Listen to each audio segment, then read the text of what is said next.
በስመ አብ ወወልድ ወመንፈስ ቅዱስ አሃዱ አምላክ አሜን። ከጌታችን 9ኙ አበይት በዓላት ከሆኑት አንዱ ጰራቅሊጦስ ነውና ይህንን ታላቁን የመንፈስ ቅዱስ ለሐዋርያት የወረደበትን ዕለት በተመለከተ ከሚነበቡት ምንባባት አንዱና በተለይ ይህን ሁኔታ ግልጽ አድርጎ የሚነግረን የሐዋርያት ሥራ ምዕራፍ 2 ያለው ቃል ነው። በዛሬው በክፍል 2 የመንፈስ ቅዱስን ምስጢር በምንመለከትበት መርሃ ግብራችን እንደ መግቢያ አድርገን ይህንን በዓለ ሐምሳን፣ በዓለ ጴንጤቆስጤ፣ በዓለ ጰራቅሊጦስን አስመልክተን የምናደርሰውን የሐዋርያት ሥራ ምዕራፍ 2 ከቁጥር 1 ጀምሮ ያለው መልእክት ካደመጥን በኋላ ለዛሬ መንፈስ ቅዱስና ቅድስት ቤተክርስቲያን እንዲሁም ደግሞ ስለ ማረጉና መንፈስ ቅዱስን ስለ መላኩ ደግሞ በርቱዕ ሃይማኖት የተነገረውን እንደ አምላካችን ፈቃድ እንከታተላለን። ለዚህ ሰዓትና ደቂቃ እድሜውን አበድሮ ይህችን ቀን በሱ ፈቃድ እንድናያት የረዳን ያቆመን ያበረታን ቸሩ መድኃኔዓለም ክብርና ምስጋና ለገናና ስሙ ይሁንልን።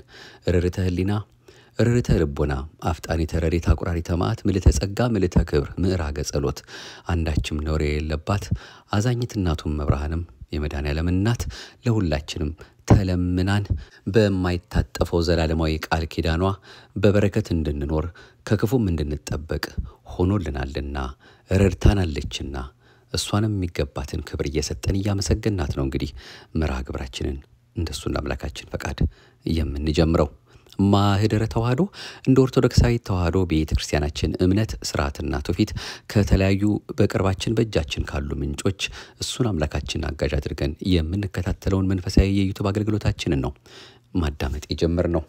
ቅዱሱን መንፈስ እንዲልክልን የሚያጸና የሚያጽናና የሚያበረታ ምስጢርን የሚገልጸውን ደገኛውን ምስጢር ለደጋጎቹ ሐዋርያት የሰጠውን ለኛም እንደ ቸርነቱ እንዲያበዛልን እየተማጸን ነው። የሐዋርያት ሥራ ምዕራፍ 2 ይህን በዓለ ሐምሳን በተመለከተ የተናገረውን ከሁሉ አስቀድመን እንዲንከታተላለን። የሐዋርያት ሥራ ምዕራፍ 2 ከቁጥር 1 እስከ 21 ያለውን እንዲናነባለን። በዓለ ሐምሳ የተባለውም ቀን በደረሰ ጊዜ ሁሉም በአንድ ልብ ሆነው አብረው ሳሉ ድንገት እንደሚነጥቅ አውሎ ነፋስ ከሰማይ ድምጽ መጣ። ተቀምጠው የነበሩበትን ቤት ሁሉ ሞላው። እንደ እሳትም የተከፋፈሉ ልሳኖች ታዩአቸው፣ በእያንዳንዳቸውም ላይ ተቀመጡባቸው። በሁሉም መንፈስ ቅዱስ ሞላባቸው። መንፈስም ይናገሩ ዘንድ እንደሰጣቸው በሌላ ልሳኖች ይናገሩ ጀመር። ከሰማይም በታች ካሉ ሕዝብ ሁሉ በጸሎት የተጉ አይሁድ በኢየሩሳሌም ይኖሩ ነበር። ይህም ድምጽ በሆነ ጊዜ ሕዝቡ ሁሉ ተሰበሰቡ። እያንዳንዱም በገዛ ቋንቋው ሲናገሩ ይሰማ ስለነበር የሚሉትን አጡ። ተገርመውም ተደንቀውም እንዲህ አሉ፣ እነሆ እነዚህ የሚናገሩት ሁሉ የገሊላ ሰዎች አይደሉምን? እኛም እያንዳንዳችን የተወለድንበትን የገዛ ቋንቋችንን እንዴት እንሰማለን? የጳርቴና የሜድ የኢላሜጤም ሰዎች በሁለት ወንዝ መካከል በይሁዳም በቀጰዶቅያም በጳንጦስም በእስያም በፍርግያም በጵንፍልያም በግብጽም በቀሬናም በኩል ባሉት በሊቢያ ወረዳዎች የምንኖር በሮሜም የምንቀመጥ አይሁድም ወደ ይሁዲነትም የገባን የቀርጤስና የአረብ ሰዎች የእግዚአብሔርን ታላቅ ሥራ በልሳኖቻችን ሲናገሩ እንሰማቸዋለን። ሁሉም ተገረሙና አመንትተው እርስ በርሳቸው እንጃ ይህ ምን ይሆን አሉ። ሌሎች ግን እያፌዙባቸው ጉሽ ወይን ጠጅ ጠግበዋል አሉ። ነገር ግን ጴጥሮስ ከ11 ጋር ቆመ። ድምፁን ከፍ አድርጎ እንዲህ ሲል ተናገራቸው፣ አይሁድ በኢየሩሳሌምም የምትኖሩ ሁላችሁ ይህ በእናንተ ዘንድ የታወቀ ይሁን። ቃሎቼንም አድምጡ። ለእናንተ እንደመሰላችሁ እነዚህ የሰከሩ አይደሉም፣ ከቀኑ 3ኛ ሰዓት ነውና። ነገር ግን ይህ በነቢዩ በኢዩኤል የተባለው ነው። እግዚአብሔር ይላል፣ በመጨረሻው ቀን እንዲህ ይሆናል፣ ሥጋዬ በለበሰው ሁሉ ላይ ከመንፈስ ያፈሳለሁ። ወንዶችና ሴቶች ልጆቻችሁም ትንቢት ይናገራሉ፣ ጎበዞቻችሁም ራእይ ያያሉ፣ ሽማግሌዎቻችሁም ሕልም ያልማሉ። ደግሞም በዚያች ወራት በወንዶችና በሴቶች ባሪያዎች ላይ ከመንፈሴ አፈሳለሁ፣ ትንቢትም ይናገራሉ። ድንቆችን በላይ በሰማይ ምልክቶችንም በታች በምድር እሰጣለሁ። ደምም እሳትም የጢስ ጭጋግም ይሆናል። ታላቅ የሆነ የተሰማም የጌታ ቀን ሳይመጣ ፀሐይ እንደ ጨለማ ጨረቃም ወደ ደም ይለወጣሉ። የጌታን ስም የሚጠራም ሁሉ ይድናል። ከቁጥር 1 እስከ 21 ነው ያነበብነው። አምላካችን ስለ ቃሉ የከበረ የተመሰገነ ይሁንልን።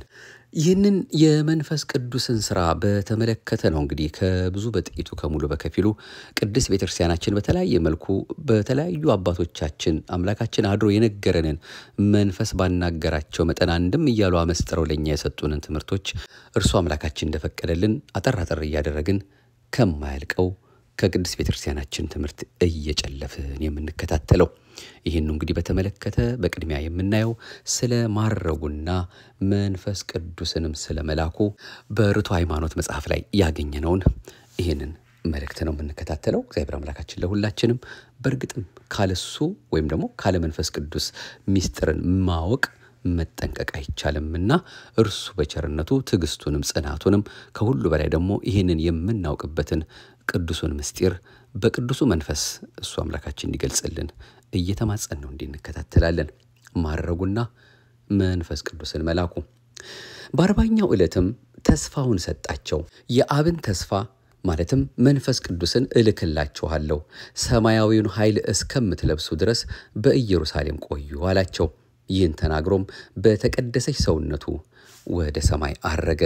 የሐዋርያት ሥራ ምዕራፍ 1 ከቁጥር 9። በዚች የተቀደሰች ፍጹም የሆነች ሥጋም በአባቱ የክብር ቀኝ ተቀመጠ። ዳግመኛም እግዚአብሔር አምላክነትን በተዋሃደች ሥጋው በመጋረጃ ውስጥ ሆነው ኪሩቤል በሚያመሰግኑባት ሰማያዊት በሆነች በአብ ዙፋን ተቀመጠ። የሉቃስ ወንጌል ምዕራፍ 24 ቁጥር 50። ቃል በዘላለማዊ አኗኗሩ በዚያ ተቀመጠ። ፍጥረቱ ሁሉ ይሰግድለት ዘንድ ዳግመኛ እስከሚመጣ ድረስም በእኩልነት በአባቱ ምስጋና ያመሰግኑት ዘንድ የተገባ ሆነ። ያን ጊዜም ለሁሉም እንደየሥራው ይከፍለዋል። ራዕየ ዮሐንስ ምዕራፍ 22 ቁጥር 12። ደቀ መዛሙርቱም ወደ ኢየሩሳሌም ገቡ። የመንፈስ ቅዱስን መምጣት እየተጠባበቁም በአዳራሽ ውስጥ ነበሩ። ከተነሳበት ከዕለተ እሑድ ጀምሮ 50 ቀን ሲሆንም በ3 ሰዓት እንደ ጽኑ አውሎ ነፋስ ያለ ድምፅ ተሰማ። የተሰበሰቡበትም ቦታ ተነዋወጠ። ከጣፋጭነቱ የተነሳ ነፍስን የሚመስጥ ልዩ መዓዛንም አሸተቱ። ጰራቅሊጦስም ወደ አዳራሹ ገባ። እንደ እሳት ነበልባል ሆኖም ታያቸው። በሁሉም ላይ አደረባቸው። መንፈስን ኃይልን ተሞሉ። አዳራሽነቱም በዚያም ዘመን ደብረ ሲና እንደሆነችው ሁለንተናዋ በመለኮት ብርሃን ተዋጠች። ደቀ መዛሙርቱም ከሰማይ በታች በሀገሩ ሁሉ ቋንቋ እያንዳንዱን ይናገሩ ጀመር። የሐዋርያት ሥራ ምዕራፍ 2 ከቁጥር 1 ጀምሮ። አይሁድም በየሀገሩ ሁሉ ቋንቋ ሲናገሩ ሰሟቸው። የኢየሱስ ደቀ መዛሙርት ጠጅ ጠጥተው ሰክረዋል አሉ። አይሁዳዊ ሆይ ወይን የሰከረ በአዲስ ቋንቋ ይናገራልን? ለምን ልጆችን ለቁጣ ትሰጣለህ? ጥበብን ይማሩ ዘንድ ወይን አታስጠጣቸው። እኛስ ወይን የሚጠጣ አንደበቱ ይታሰራል፣ የሚናገረውን ነገርም ይረሳል። ሐዋርያት ጠጅ ጠግበው በሀገሩ ሁሉ ቋንቋ ይናገሩ ዘንድ እንዴት ጥበብ ሆናቸው? ባለቤቱን ባጋንንት አለቃ ካሉት የቤቱን ሰዎችማ እንዴት? እንግዲህ ክፉዎች አይሁድን ምን እንላቸዋለን? በእውነትም ዓይን አላቸው ግን አያዩም፣ ጆሮ አላቸው ግን አይሰሙም፣ ጨለማው በእነርሱ ላይ ወጥቶባቸዋልና። ይህ መጠጥ ከምድር አይደለም፣ በጎልጎታ ሰቃሊያኑ ከቀጸሩት ከሰማይ ነው እንጂ። ለመሃይምናን ግን ስርየት ወይም ይቅርታ ሆናቸው። ይህ መጠጥ ከአብ የመነጨ ከወልድም የተቀዳ ነው። ይህ መጠጥ በአዳራሽ ያጉረመረመ ለደቀ መዛሙርቱ የሆነው ወይም ደግሞ የዘነበ ዓለምን ሁሉ ያጠጣ ነው። አዳራሽ ሆይ በውጭ ያሉትን ያስፈራች በውስጥ ያሉትን የጠበቀች የባቢሎን እሳት ሆይ ተአምርሽ ብዙ ነው እያልሽ ኢየሩሳሌምን ንገሪያት። በደቀ መዛሙርቱ የወረደችው ይህች እሳትም የድምጿ አመጣጥ እጅ አነሳሷ ብርሃን ነው። ስራዋም ማናገር ነው። አረዳዷም ምስጋና ነው። ደቀ መዛሙርቱም ይህን ኃይል ለብሰው በዕጣ ወደ እስያ ወጡ። የጦር መሳሪያን ለብሰው ይዋጉ ዘንድ እንዲህም አድርጉ አሉ። የጦር መሳሪያችን በሥጋዊ ሕግ የተገኘ አይደለም፣ መጠጊያዎችን ሁሉ በያዘ ለኢየሱስ ክርስቶስ ይገዙ ዘንድም ሕሊናን በሚማርክ በመንፈስ ቅዱስ ኃይል ነው እንጂ። አራሾች ናቸው፣ እርሻዎችን ሊካፈሉም ይሻሉ፣ በእርሻውም ስንዴን ይዘራሉ። እረኞች ናቸው፣ ለመንጋቸው መሰማሪያም ዓለምን ይካፈላሉ። ድሆች ናቸው፣ ለመንግስት የሚገባውን ዕንቁ ሊገዙ ይሻሉ። ወታደሮች ናቸው፣ በጦርነት ውስጥ ሊገኙ ይፈልጋሉ። መምህራን ናቸው፣ ዓለምን ይማርካሉ። አማልክት ናቸው፣ ደመናትንም ያዛሉ። 12 ኮከቦች ዕጣ ተጣጣሉ። በዓለም ዳርቻ ሁሉ ሄዱ። መንፈስ ቅዱስ እንዳዘዛቸው ማስተማር ጀመሩ። ያስተማሩም ከራሳቸው አይደለም፣ ከእግዚአብሔር በዓለም ሁሉ የተላከ መንፈስ ቅዱስ በእነርሱ ላይ ይናገራል እንጂ። እርሱ እስከ ዓለም ፍጻሜ ድረስ በዘመኑ ሁሉ ከእናንተ ጋር ነኝ ብሏልና። እነርሱም ይህን መንፈስ በተለየች ሦስትነት ለተጠመቁ መንፈስ ቅዱስን አደላቸው። እነርሱም እንደየማዕረጋቸው ለዓለም ሁሉ ሰጡ። ወንጌላዊው 10 መክሊት የሰጠው አለ እንዳለ እነዚህ የጳጳሳቱ አለቆች ናቸው። 5 መክሊት የሰጠው አለ፣ ጳጳሳት ናቸው። 2 መክሊት የሰጠው አለ፣ ክርስቲያን ሕዝቦች ናቸው። የሉቃስ ወንጌል ምዕራፍ 19 ከቁጥር 12 እስከ 27። አሁንም ይህ ርቱዐ ሃይማኖት የተባለው ታላቁ መጽሐፍ መንፈስ ቅዱስ በምዕመናን ላይ የሚያድር ስለመሆኑ ደግሞ ቀጣዩን መልእክት ይነግረናል። ይህም ለሐዋርያት የተሰጠ በሁለተኛው ልደት ከነርሱ በተወለዱት ክርስቲያኖች ሁሉ የወረደው መንፈስ ቅዱስ ነው። እስከ ዓለም ፍጻሜ ድረስም ጰራቅሊጦስ የተባለ መንፈስ ቅዱስ ከቤተ ክርስቲያን ማኅበር ወይም አንድነት አይለይም። ነቢዩ እምብርትሽ በወይን ጠጅ የተሞላ ብርሌ ይመስላል እንዳለ መኃልየ መኃልይ ዘሰሎሞን ምዕራፍ 7 ቁጥር 2። ዳግመኛም ስለ መንፈስ ቅዱስ በጻድቃን ሕሊና በየትውልዱ ትተላለፋለች አለ። ሰው ሆይ መንፈስ ቅዱስ ከሐዋርያት በኋላ በተጠመቁ ክርስቲያኖች ላይ ከሰማይ እንደሚወርደው በእነርሱ ላይ አይወርድም። በ50ኛው ቀን በእነርሱ ላይ እንደወረደው አይደለምና በምድርም በሰማይም የመላ ነው እንጂ። በኪሩቤል ዘንድም ዙፋኑ ከአብና ከመንፈስ ቅዱስ ጋር አንድ ነው፣ በሁሉም የሞላ ነው። ይህም ጰራቅሊጦስ የተባለ መንፈስ ቅዱስ ነው። በክርስትናው ዕለት ጥምቀት በሚጠመቁት ሁሉ ላይ የሚያድርም እርሱ ነው። ክርስቲያን የሚሆኑትም በአንዲት የሐዋርያት ጉባኤ መንፈስ ቅዱስን ተቀበሉ ብሎ ካህኑ እፍ ባለባቸው ጊዜ ነው። ያን ጊዜም መንፈስ ቅዱስ በተጠመቁት ሁሉ ላይ በርግብ አምሳል ያድራል።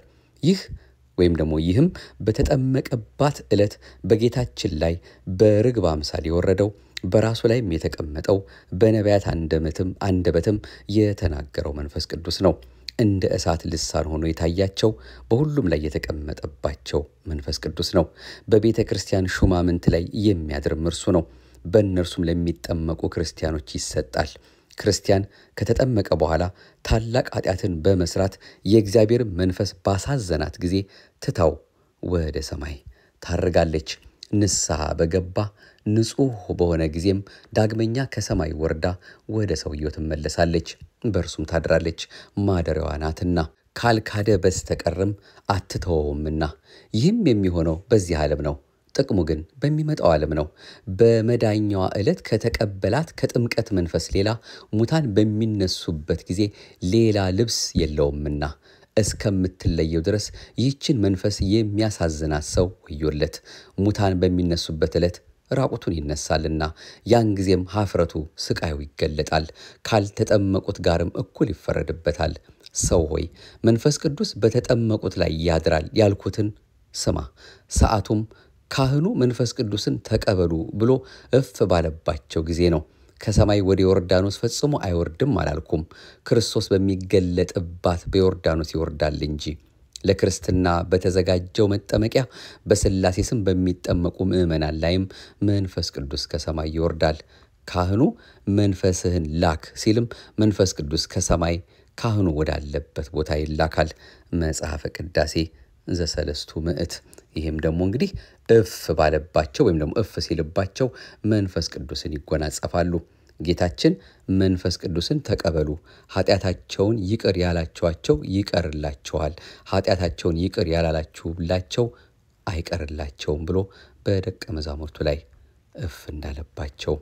እንግዲህ በዚህ መልኩ ርቱዐ ሃይማኖት ስለ መንፈስ ቅዱስ በምዕመናን ላይ የሚያድር ስለመሆኑና ወደ በላይ ሲያርግ ካረገም በኋላ መንፈስ ቅዱስን ስለመላኩ ይህን የመሰለ መልእክት አስተላልፎልናል።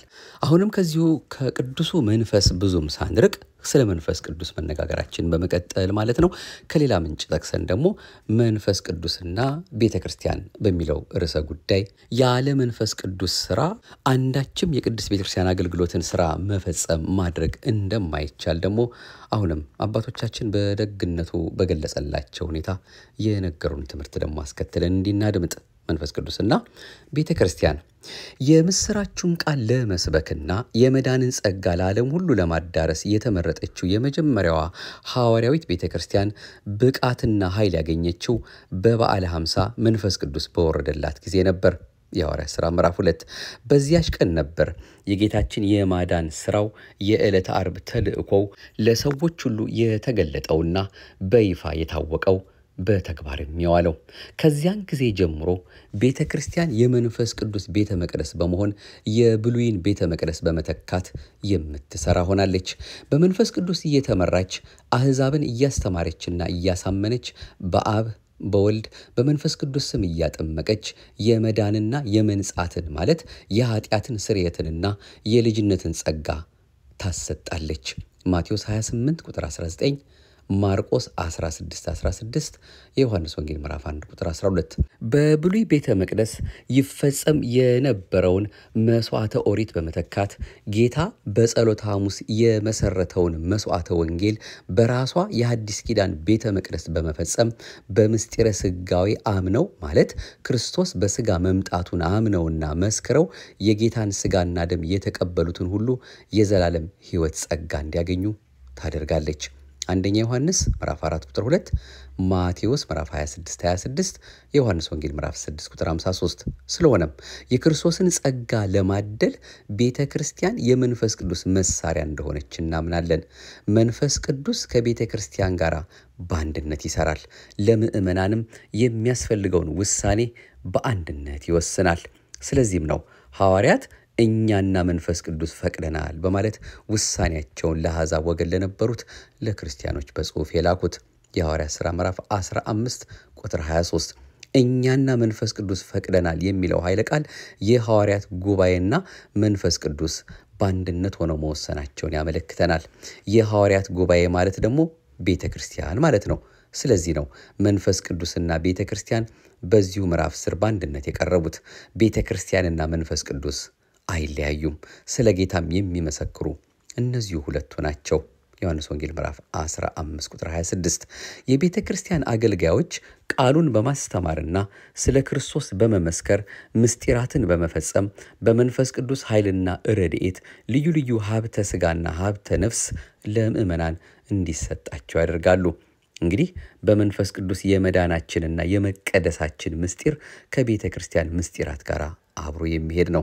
ክርስቲያናዊ ሕይወታችን ደግሞ በምስጢራተ ቤተ ክርስቲያን ላይ የተመሰረተ ስለሆነ ሁሉም በግብረ መንፈስ ቅዱስ የተያያዙና የተገናዘቡ ናቸው።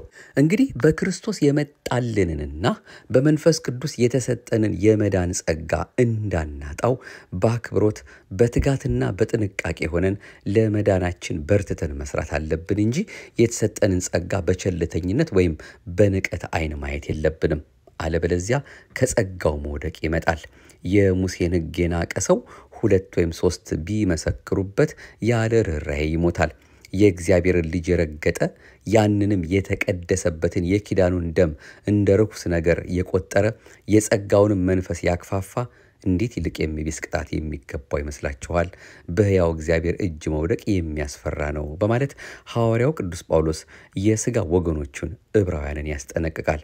ዕብራውያን ምዕራፍ 10 ቁጥር 28 ይኸው ሐዋርያ መዳናችንን በእንዴት አኳኋን መፈጸም እንዳለብን ሲመክረን በፍርሃትና በመንቀጥቀጥ የራሳችሁን መዳን ፈጽሙ፣ ስለ በጎ ፈቃዱ መፈለግንም ማድረግንም በእናንተ የሚሠራ እግዚአብሔር ነውና እያለ በማስተማር ነበር።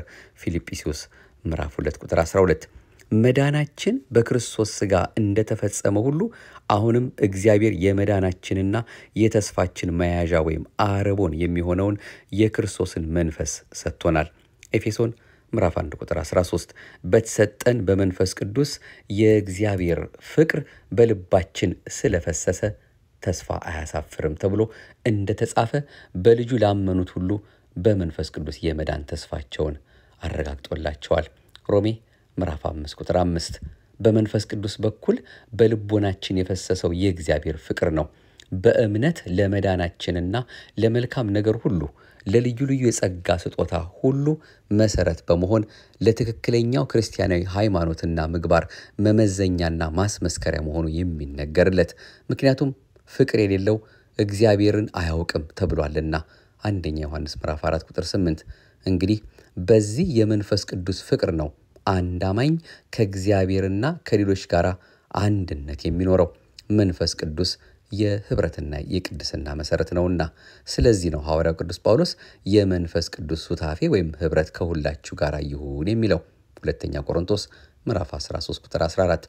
ይህ የመንፈስ ቅዱስ ሱታፌ ነው የመዳናችንና የመቀደሳችን ከኃጢአት የመንጻታችንም እንዲሁም የፍቅራችንና የአንድነታችን የደስታችንና የሰላማችን የታማኝነታችንና የትዕግስታችን ውጤት ወይም ፍሬ ለክርስቲያናዊ ሕይወታችን ያስገኘልን።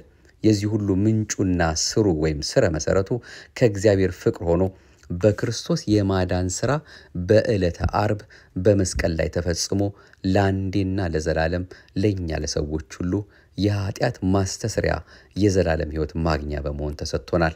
አንደኛ ዮሐንስ ምዕራፍ 4 ቁጥር 7-17። ነገር ግን ድነተ ጸጋው ለእያንዳንዱ ነፍስ የሚደርሰውና የሚታደለው በመንፈስ ቅዱስና በቤተ ክርስቲያን አማካኝነት መሆኑን ገልጸናል። ስለሆነም በክርስቶስ የተገኘው የመዳን ጸጋ አሰጣጥና አፈጻጸም የሚከናወነው በጸሎትና በቃል አገልግሎት ይልቁንም በምስጢራተ ቤተ ክርስቲያን አማካኝነት በመንፈስ ቅዱስ ኃይልና ረድኤት ነው። ቤተ ክርስቲያን እንደ እግዚአብሔር መጋቢ ስራዋን ሁሉ እንደ እግዚአብሔር መጋቢነቷ ማለት ነው እንደ እግዚአብሔር መጋቢ ስራዋን ሁሉ በተሳካ ሁኔታ ለማከናወን የምትችለው ሁል ጊዜ ከማይለያት ከአርያም በተሰጣት በመንፈስ ቅዱስ ኃይል ነው። ሉቃስ 24:45 የሐዋርያት ሥራ ምዕራፍ 1 ቁጥር 8። ስለሆነም ቤተ ክርስቲያን የጸጋ መንፈስ ቅዱስ ማደሪያ የእግዚአብሔር ቤት ሆናለች። ስለ እርሷም ሐዋርያው ቅዱስ ጳውሎስ ለሚወደው ልጁ ለጢሞቴዎስ ሲጽፍ በእግዚአብሔር ማደሪያ ቤት መኖር እንዴት እንደሚገባ ታውቅ ዘንድ እጽፍልሃለሁ፣ ቤቱም የእውነት አምድና መሰረት የሕያው እግዚአብሔር ቤተ ክርስቲያን ነው ብሏል። አንደኛ ጢሞቴዎስ ምዕራፍ 3 ቁጥር 15።